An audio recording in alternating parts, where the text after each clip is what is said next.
Ask critics what they think of Full Metal Jacket, and most of them tend to say, first half, excellent. Second half, messy, disjointed nonsense that's well below par for Kubrick. But in my view, the second half is just as good, if not better, because there's a lot more going on. However, the second half is really cryptic. One aspect that shows the intricacy of the second half is the Vietnamese street signs. Being that virtually no one among Western audiences who watches Full Metal Jacket will understand what these signs actually say, we'll have to assume that it's all just circumstantial signs that would be expected in the Vietnam War context. However, Full Metal Jacket was shot in England. The ruined city of Hue in the latter part of the film was actually Beckton Gasworks near London. It was partially demolished to look like a war zone, with fires set to increase the effect, and palm trees shipped to England for use on set. And of course, non-English street signs were added to the location, mostly in Vietnamese and some in French, being that France had its own presence and military conflict in the region before the US did. Given the artificial location construct, Kubrick and his crew had to carefully think about what these street signs should actually say and where they should be placed and so on. A lot of effort must have gone into this because not only are there billboard shop signs and ads, but there are also much bigger signs made out of individually constructed letters. Here, some of those letters get blasted out of place by firepower. Now, having done a lot of studying of Kubrick's films and having uncovered loads of cryptic symbolism spanning his whole filmography, when I started studying Full Metal Jacket, I saw all these street signs, and I figured he probably couldn't resist the temptation to have some sneaky thematic details put into these foreign language signs. A little biased of me to think that perhaps, but when the signs are translated, the results seem to strongly support my thesis. Some of these translations, which I will present to you as they appeared to me in the unbiased context of online Vietnamese to English translation engines, are quite surprising. They say things that don't seem to belong at all in the expected context of the story, and also they carry fascinating implications about the film's unspoken themes. You see this sign here? This is right above the sniper who tortures the Marines to death with multiple injuries, and it translates as All America or All United States. That's right, that's what it says, and it's right above the sniper position instead of it being incidentally placed somewhere else in the location. And you see this sign here, which is very suspiciously placed to be fully readable. That one will really surprise you when it's translated. All I'll say for now is that it involves the word Satan or devil, but I'm going to save those examples and talk about them in detail later on in this video. First of all, I want to show you a specific example of signs where the thematic implication is perhaps easier to decipher and which involves imagery in the billboards as well as actual words. Here, there's a massive street sign with the word Hinos written on it. There's a big smiling face of what appears to be a Vietnamese man. Beneath it, there's a tube of toothpaste coming out of a box. Given that he's also flashing his pearly whites, this looks like a toothpaste ad, right? Yes, it is. Hinos was a real toothpaste sold in Vietnam. There's even a Wikipedia page on it claiming that the company was nationalised by the North Vietnamese after the war was over, but strangely, there's no citations. However, the wiki claim that the Hinos company was of French origin is supported by real images of Hinos street signs in Vietnam, which often included French words. Remember also that the French had their own little military conflict in the region before the US did. So, they really did used to plaster massive toothpaste ads about in Vietnam, not just for Hinos, but for other brands as well, such as Perlon Dental Cream. In fact, this photo here includes several ads that are included together in a slightly different arrangement in this scene of Full Metal Jacket. Maybe this very photo was one of the research materials used by Kubrick and his crew. Now, this massive toothpaste billboard ad might seem totally incidental, but in the first press barracks scene, a news editor is sitting beneath a sign that says, "First to go, last to know, we will defend to the death our right to be misinformed." That speaks volumes about the fact that these guys are part of a disinformation military propaganda service. But the editor makes a statement that is specifically relevant to the massive billboard ad for toothpaste scene here. Joker, I've told you we run two basic stories here. Grunts who give half their pay to buy Goose toothbrushes and deodorants, winning of hearts and minds, okay? And combat action that results in a kill, winning the war. So, the promotion of toothbrushing to the Vietnamese as a propaganda metaphor about winning their hearts and minds. Continuing with this metaphor, not only is the toothbrushing advert winning of hearts and minds metaphor massively present visually in this very first Vietnam scene of the movie, but it's also contradicted by the two soldiers getting ready to do business with a hooker and trying to pay her as little as possible, and a Vietnamese guy who steals one of their cameras and threatens them. So much for winning of hearts and minds. The Hinos toothpaste ad appears again later on. The Lust Hog squad are heading in to do battle with some North Vietnamese who are waiting to ambush them. And the same toothpaste and face is shown on the side of a building, not the brand name, but the same image of the pearly white Gates guy. His image is very prominent in the scene. Here we are doing our glorious duty as soldiers to help the South Vietnamese, engaging in combat action that results in a kill, as the news editor said. And so the toothpaste metaphor of winning hearts and minds is there. In other words, this particular battle is, in effect, a propaganda fantasy in line with what the news editor wants to hear. He wants news coverage of a battle that results in a kill, and that's what happens in this scene.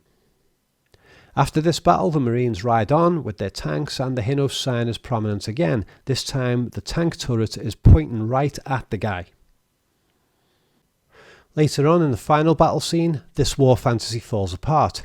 Marines are brutally tortured to death by sniper fire, and the entire squad struggle against just one enemy soldier who turns out to be a woman, and quite possibly a very young one. And during this Nightmare Second battle, we have the Hinos toothpaste sign. It's ironically present again. There are some other signs here which are also present in the earlier battles, such as a cigarette advert, that sort of big blue and white sign. And this could all be a deliberate scene overlap at the symbolic level, repetition of elements from the first scene in the second one, or it could just be plain old prop reusage. Now, it's very easy to jump to the prop reusage explanation to keep it all simple so you don't have to think. There might be something there, but you're not going to find out unless you explore, are you? One big difference regarding these two battle scenes and how toothpaste ads are used in them is that in the second scene, the one with the sniper, this time there's a picture of a Vietnamese kid brushing his teeth, not the older guy. And you can see the toothpaste tube next to this kid as well, so it's definitely a toothpaste ad. But in searching online for Vietnamese toothpaste adverts, I haven't found any examples of this particular kid related to the Hinos brand or any other brand from that time period.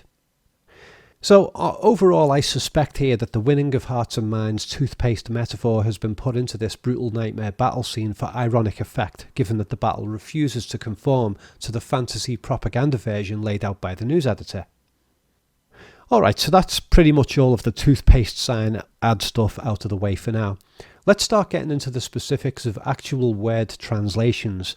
Now, immediately we encounter an obstacle. The Vietnamese alphabet makes use of diacritics, which are small markings added to letters to alter their pronunciation. Here's some examples. So if we try to do a straight translation of these signs with non-diacritic letters, the results are mixed and misleading, or in some cases non-existent. And I think Kubrick gives us a clue here that emphasises the significance of diacritic markings. In a very carefully choreographed setup, Animal Mother shoots this suspiciously prominent sign above where the sniper fire was apparently coming from. And during this gunfire, all of the letters are destroyed except for the Y and the A, because they are the diacritic letters. Not only are those letters singled out for our attention, but the soldier even shoots away the diacritic markings. That's really specific.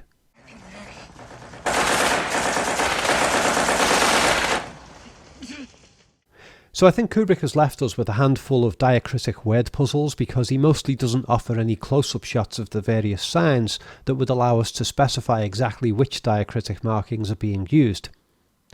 In some scenes there are Vietnamese language signs written using the plain letters of the English alphabet instead of the required diacritic versions that would make them readable to Vietnamese-speaking people. So in order to translate them, we have to play around by adding the diacritic markings until we find a translatable match. Thankfully though, some of the online translation engines come to our aid because if we type in the Vietnamese words with plain English lettering, the search engine will then suggest the appropriate diacritic additions. Phew. So here, the words Ken Dan Rang are written in smaller letters on the Hinos brand of toothpaste. I ran those words through a translation engine, and the engine suggested these diacritic markings, and then it returned the English translation as toothpaste. Of course, that's what the ad is. So why were the diacritic markings left out in the movie prop? Looking around at real-life Hinaus ads, the taglines usually have the diacritics. Okay, so let's go through some other signs. A lot of them are just seemingly incidental. Here, for example, a French photocopy sign is there. We don't need a translation engine for that one, do we? I will suggest, though, that the immediate presence of this photocopy sign in the opening shot of the Vietnam half of the movie might well link into a certain thematic repetition between the first half of the movie, which is the training section, and the second half, which is the war. Or it could link to the fact that the French had already had their own war in the region and had failed to defeat the enemy, and then the Americans trying to do the same thing was a photocopy repeat of that war. Now there's loads of other signs in this scene, and it would take me a while to tell you translations of them all, so I'll just outline a few as they're quite basic. Above the Hinaus sign is an ad for 33 Export beer. Now if I was going to go all numerical number 23 conspiracy on you, which isn't my style, then I would claim that this is to do with 33rd degree Masons, but I don't think it is. If a Masonic intention was intended, then typically Kubrick would specify something else in the scene that would add to that message and, help convey the message better. And the image of what looks like a beer can is actually a battery, and the smaller words next to it, that translates as special battery. By the way, I don't have a clue how to actually pronounce all these Vietnamese words, but I'm not out to win any pronunciation competitions on Vietnamese either, so it doesn't really matter, does it, for the purposes of this video. The words con nai, that means deer, as in the animal deer, and it looks like images of deer are there too. I didn't even know that they had deer in Vietnam, but apparently there is a near extinct species called the Vietnamese mouse deer. It's a very cool looking animal. Maybe they used to eat them in Vietnam, hence their near extinction. I don't know. The words hot Zoan here, that translates as diamond, and there are images of diamonds on either side of it. Closer up, this sign says pin hot Zoan. Pin is battery, so it seems to translate as battery diamonds or diamond batteries. So 2 battery ads in this scene. Moving on in the film's timeline, the word Lena is seen at the top of the building graded in the first Lusthag action scene. This is actually a girl's name, a very unusual one actually. There was a Vietnamese American news reporter named Lena Nguyen, but the name doesn't seem to have any actual meaning in Vietnamese. Online searches of the name's meaning return several interpretations, such as a German origin meaning little angel, or a Russian origin meaning sun ray or shining light. Those are actually quite similar meanings really, because angels and light are often associated with each other. And the Full Metal Jacket script includes a bizarre piece of dialogue from Hartman that could be related to the meanings of the name Lena. Hartman asks a recruit, quote, "Do you see the light, the white light, the great white light, the guiding light? Do you have the vision?" In the movie he doesn't say this, but he does chastise Joker for not believing in the Virgin Mary, and he really gets harsh about it. However, the girl's name interpretation of Lena might relate to the sniper at the end of the movie. In both battle scenes, the squad try to take out an enemy who is hidden in a building with a big prominent sign right above. Here, the name Lena is seen, but we don't actually see any Vietnamese close enough to identify them as male or female. And at the end of the movie, the sniper turns out to be a woman. Next up, soldiers are seen being interviewed outside a cinema, which is playing a movie with a title reading something like Mad Giang or Mao Giang. As far as I can tell, this is a Vietnamese ad for the John Wayne movie Red River. Mao translates as red or blood, and Giang as a noun translates as river, so Blood River or Red River. We have cartoonish conflict with Indians with a John Wayne lookalike character presented in the billboard image, and a big cutout picture of an Indian to the side of the cinema too. Now this movie within the movie carries plenty of connotations. First of all, there are John Wayne references in at least 3 dialogue scenes. Yes, sir! That you, John Wayne? Is this me? Who said that? Don't listen to any of Payback's bullshit, Rafter Man. Sometimes he thinks he's John Wayne. In the third example are references to John Wayne and Indians. That you, John Wayne?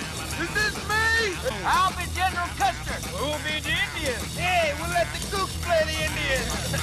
John Wayne publicly supported the Vietnam War, but he personally avoided the draft. Second of all, Kubrick's previous film, The Shining, featured a river of blood coming out of a big screaming mouth elevator adorned with Native American designs. I've argued before that The Shining has a theme about the suppressed Holocaust of Native Americans. So I think this is a bit of cross-symbolism between these two movies. In Joker's interview with the cardboard Indian hanging over his shoulder, he says, I wanted to meet interesting and stimulating people of an ancient culture and kill them.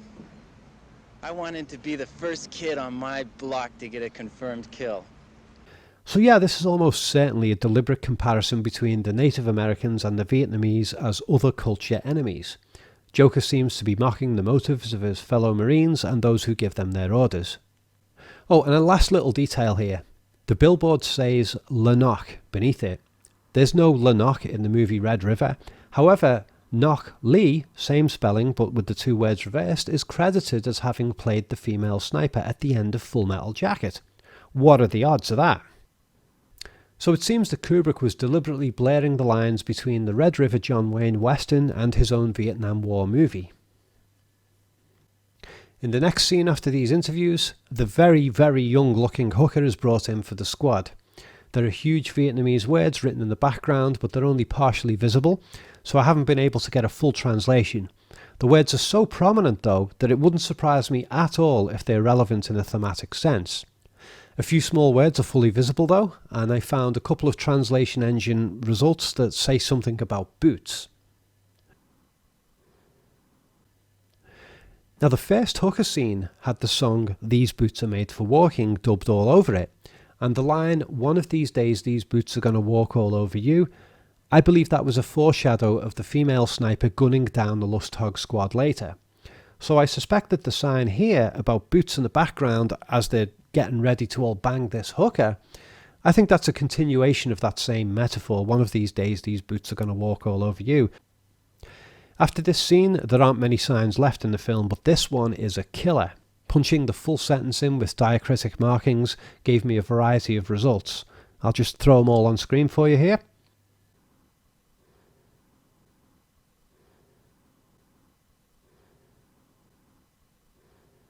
But I also tried searching each word individually for its translated meaning and then piecing it all together, and by doing that I came up with the result, "to continuously serve the devil, your excellency." Which one of all these translations is the most accurate, I don't know, but most of them involve the notion of serving a demon or serving the devil. Now why the hell would that sign be there? And it is placed to be fully readable for us. Well, note that next to it is what appears to be a Shell Oil sign. The actual word Shell seems to be covered over by some leaves off a tree. If that was Kubrick's intention, it's a very sneaky way of covering his tracks, but you can see from the design of the logo it's a Shell Oil logo. Given Kubrick's personal fascination with history, and given the political content of his movies like Dr. Strangelove, my guess is that he was making some sort of statement here about the role of oil companies in the Vietnam War. There have been theories going around for years that the Vietnam War was basically about oil, and given the more recent wars in the Middle East and so on conducted by the US and their allies, including my country, it wouldn't surprise me if oil played a major role. In fact, in the year 2000, this book was released, which I haven't read, but according to the reviews, it outlines how Shell Oil was covertly supporting the North Vietnamese army by supplying them with fuel. Anthony C. Sutton, who was decades ahead of other researchers in his day, and still is frankly, he published a great book called The Best Enemy Money Can Buy, in which he outlined how Western corporations gave all manner of covert assistance to the MVA, a lot of it channeled through their Cold War enemy, the Soviet Union. Go check that book out if you want to see a very credible rewrite of Cold War history. As for the devil reference in this sign, I don't know, maybe Kubrick figured those traitorous companies to be doing the devil's work, or maybe it means that Shell Oil was serving the evil NVA, the North Vietnamese army. But whichever interpretation you go with, or if you have one of your own, I think one thing that can't really be plausibly denied here is the fact that this This sign seems to be very deliberately placed by Kubrick.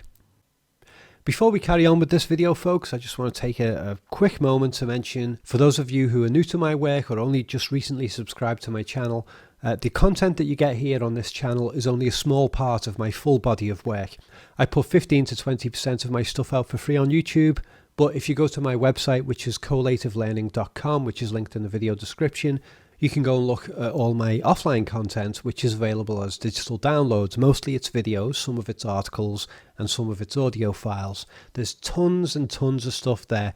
You can go and place an order using your PayPal account or your credit card, and you can very quickly get the files that you've ordered downloaded onto your hard drive, and then those files are yours to keep for as long as you want, as long as you don't delete them. So make sure to check out the downloads. If you can't afford downloads and you want to support my work so that I can get more stuff out for free, then do consider supporting me on Patreon. The link to my Patreon page is also there in the video description below. I mean, even if you just gave $1 a month, it's a small contribution. If lots of you do that, that helps me to get more free material out. Alright, back to the video now. All of this US corporate support of the enemy stuff might in turn reveal why Kubrick had the My Toan sign placed right above the sniper, which translates as All United States. The enemy, if covertly supported by the US, may as well be the US. This links in with the concept of the shadow by psychologist Carl Jung.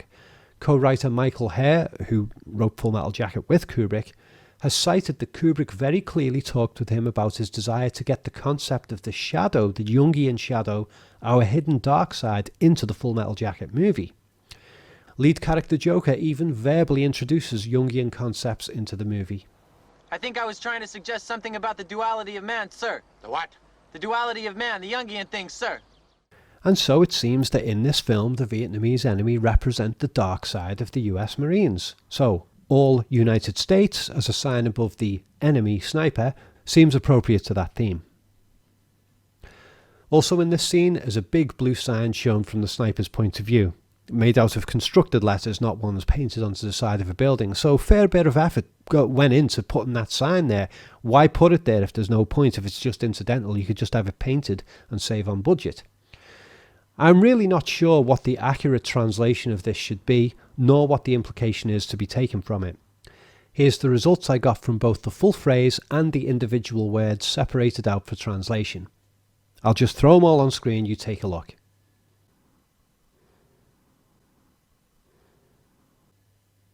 Okay, so I got results that say something about Tam meaning the heart or the centre, and Phuong, if that's how you pronounce it, either being a girl's name or translating as either phoenix or direction. So this sign could read Harp Phoenix or Center Direction or some other combination of those translations. It's too vague, I really don't know. Without some of the diacritics, the phrases returned a translation result of triangle or triangle method. And this interesting result from UrbanDictionary.com, I don't know where they got this from, but this explains that a Phuong, if you pronounce it that way, is a Vietnamese woman of your dreams, incredibly sexy and intelligent. So I'm really not sure what to make of this sign, as several of these competing translations might be relevant to the scene. Cowboy appears to get shot through the heart, and Tam translates as heart in some of the search engine results. And yet the notion of a Vietnamese woman who is really smart and sexy, maybe that could apply to the sniper woman. Alright, now onto my last sign translation. Joker sneaks in to kill the sniper, and there's a poster showing a clenched fist with a few flags on the sleeve. Joker stands so that his head overlaps the fist in the poster, like it has a grip on him psychologically or something like that. Reading too much into it, Rob? Maybe. But a torn copy of the same poster is visible right next to Rafterman as he shoots the sniper. See how it's specifically framed into the shot to be very visible? Thanks to the flash of the machine gun, we can see here that the flags of the US, North Korea and Australia are on the sleeve of this fist. So this is probably a propaganda poster from the Korean War, not the Vietnam War. Now, the cropped frame of the HD release of Full Metal Jacket deletes the upper and lower portion of the image. Originally it was 4:3, but you know, they want everything to be widescreen these days, so they actually delete a portion of the fucking image, which is so annoying. But anyway, readable in the full 4:3 aspect ratio DVD version, even though it's not in HD, we can see the words Do An Ket are visible at the top of this poster. Translations of this are simple. Doanket equals united or combine. Given that the forces behind those three flags were united on one side of the Korean War, it makes sense.